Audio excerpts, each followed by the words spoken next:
അമേരിക്കയിലെ വൻ നഗരങ്ങളിൽ ജീവിതം ഹോമിക്കപ്പെട്ട സ്വാമികൾ. ഫിലാഡൽഫിയ, സാൻ ഫ്രാൻസിസ്കോ, ന്യൂയോർക്ക് തുടങ്ങിയ വൻ നഗരങ്ങളിലെ തെരുവോരങ്ങളിൽ സ്വന്തം ശരീരം പാവകളെ പോലെ ചലിപ്പിച്ച് ജീവിക്കുന്ന സ്വാമികൾ. വലിയ ജീവിത സ്വപ്നങ്ങളിലേക്ക് എത്തപ്പെടാൻ, സമ്പത്തിൻ്റെ ശേഖരങ്ങൾ പിടിച്ചടക്കാൻ പ്രലോഭിതരായി ഇറങ്ങിത്തിരിക്കുന്ന മനുഷ്യർ. സിരകളെയും തലച്ചോറിനെയും ഊർജ്ജസ്വലമാക്കാൻ ഇളം പ്രായത്തിൽ തന്നെ ഉത്തേജകം തേടിപ്പോകുന്നവർ.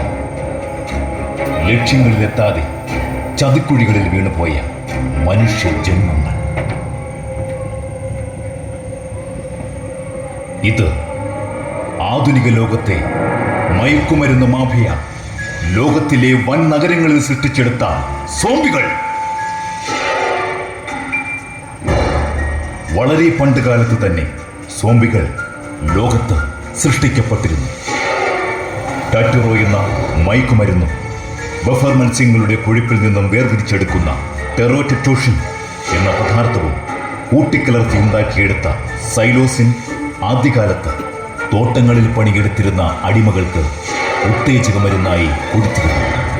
പുതിയ കാലത്ത് മയക്കുമരുന്ന് റാക്കറ്റ് വികസിപ്പിച്ചെടുത്ത സൈലോസിൻ്റെ ഉപഭോക്താക്കൾ സോംബികളായി മാറുമ്പോൾ പൈശാചിക രൂപം കൊണ്ടവരും ഉപദ്രവകാരികളുമായി മാറുന്നു. മുഖത്തു നിന്നും മറ്റ് ശരീരഭാഗങ്ങളിൽ നിന്നും ചോര പൊട്ടി ഒലിച്ച് വികൃതമാക്കപ്പെട്ടവർ ക്രമേണ മരണം അവരെ കീഴടക്കും.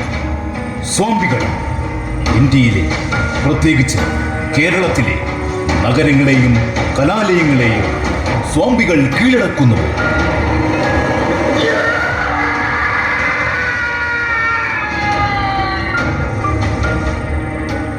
ഒരു പിടി സ്വപ്നങ്ങൾ നെയ്തുകൂട്ടി അതിൻ്റെ സഫലീകരണത്തിനായി